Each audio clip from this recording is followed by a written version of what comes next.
guys! Today I'm going to review Satan's Slave. You are a direct descendant of Camilla York.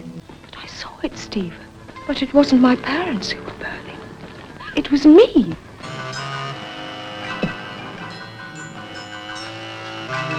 It's taken a long time, but now you belong to us.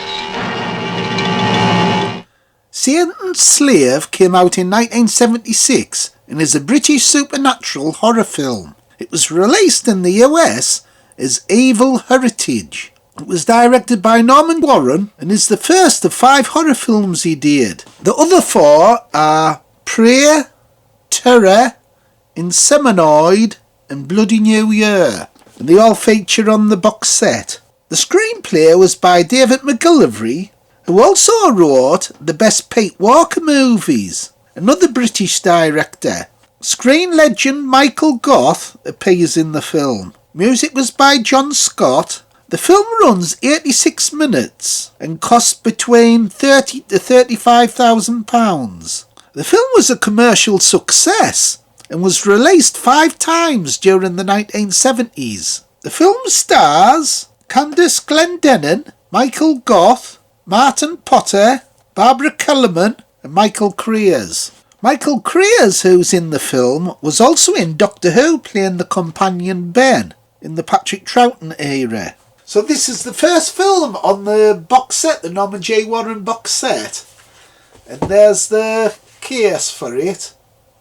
When Catherine visits her long-lost uncle and her cousin at their house in the country, things start to take a sinister turn. Her parents die in a mysterious accident, and she learns that one of her ancestors was burned as a witch. Unknown to Catherine, her uncle and cousin have devilish plans on her upcoming 20th birthday. So Satan's Slave's the first of 5, and it's really gory. I was surprised by it. Almost like a Lucio Fulci film with the gore. And it's very adult at times. There's lots of breasts, intense, brutal scenes. You also see full frontal female nudity, which was surprising. Caw! It's great to see all them knockers, Phil. Yes, I knew you'd like them bones. Hey, you can even see some fannies. Oh my. So it's much more stronger than Hammer films did. So a big plus for this film was having Michael Gough in it. It's actually one of his best performances. He seemed to do better performances as he got older. And this one's really chilling. And did you mean it? No. Tomorrow is Catherine's birthday. We must complete the arrangements. If you've ruined my plans, Stephen, I'll kill you. I can promise you that. Although the filmmakers could not afford Michael Gough's usual fee, the actor accepted the role of Alexander after reading McGillivray's script and hearing Warren's personal vision for the film. According to Warren, Gough was doing something at the National Theatre in London, so he saw him in the dressing room, talked him through Satan's Slave, and he said yes. Gough agreed on the condition that the production would not interrupt his stage commitments, and he was paid £300 for his role. Due to the budget, Gough had to supply his own costume. The production could not provide Gough with a hotel accommodation, so he stayed at a friend's house. According to Warren, we would pick him up each day around 5:45 a.m. He would work with us all day until midnight, and then we would drive him back to his friend's house, stopping on the way to buy him fish and chips. And despite the long hours, Gough never had a word of complaint. So Candace Glendenning's the star of this film, and she gives a good performance as well. And the director always wanted her in this film.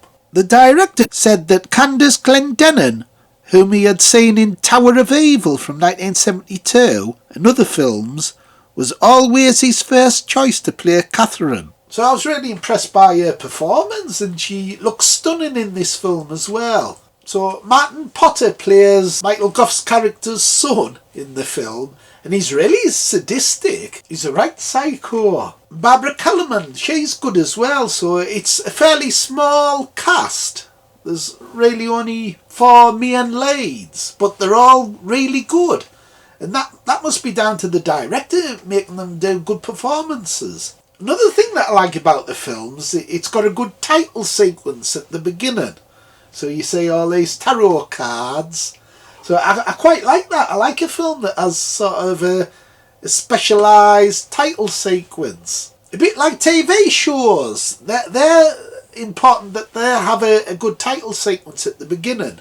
And it's a little bit like films as well. So you got a lot of old horror films that tend to have these title sequences. And John Scott's music also helps. I thought his score was particularly good. So on the DVD you have the choice of watching 2 versions of the film. The film was shot entirely on location in 1975, in December. In the following year, reshoots were conducted to film additional material, more violent alternative versions of existing scenes, with the aim of increasing the film's appeal to the Far East. So I watched the export version, because it had a stronger scene, 6-minute scene. A brutal scene actually, where Martin Potter's character rapes this girl on a bed, and it's really extreme. He uses a pair of scissors on her, threatening her, and he cuts her clothes off using the scissors. And you almost expect him to do something else with the scissors. So it's a really intense scene, and it's at the beginning of the film, and it sets the tone for the film. So you know what to expect with this. A more hard-hitting film. Hey, what a bloody dirty bugger he is. He's like them bloody elites. They're all in these bloody satanic cults. Dirty bastards. Then we get some nice scenes of 1970s England with the music in the background.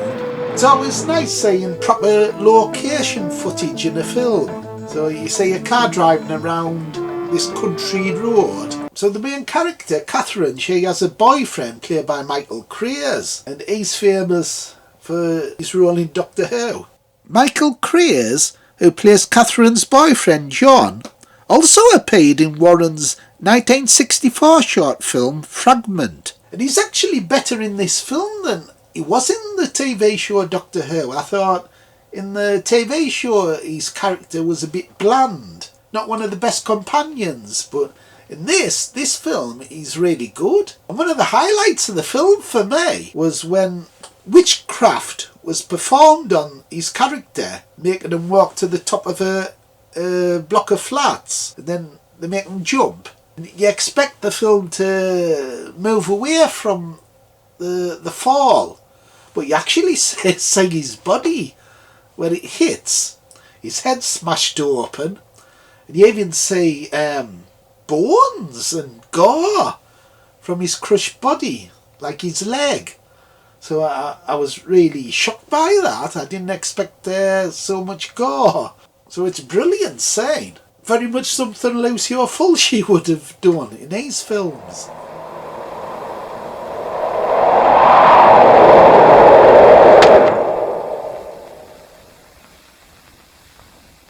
And you get lots of other gore effects in this film, so it's very gory. There's also a violent flashback sequence to where this witch gets burned and tortured, and they want to resurrect her because she was a powerful witch. But one of the main points about the film that I really liked was the way it was done in a serious way.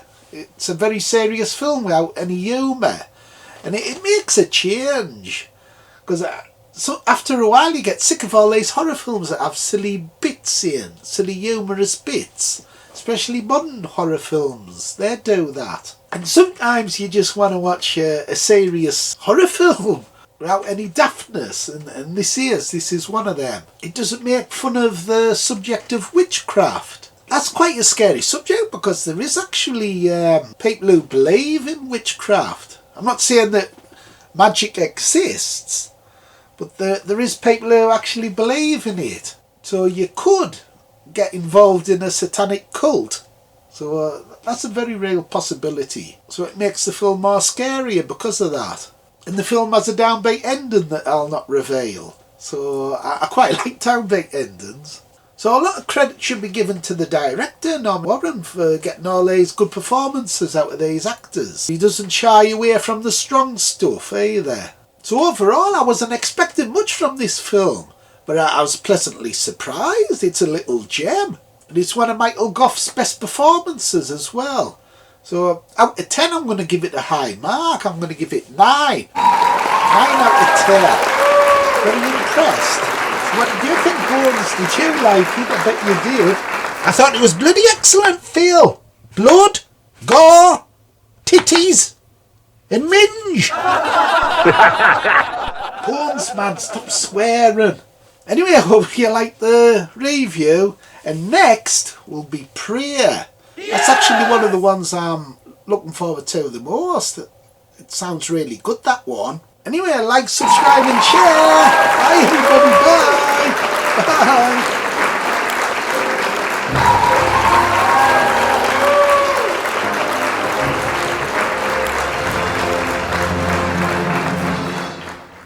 Senor, your crate. Put the kettle on. My crate. My crate, my crate. That looks beautiful. That looks like it is fried. Wow, to perfection. We have got some nice chunky chips there. So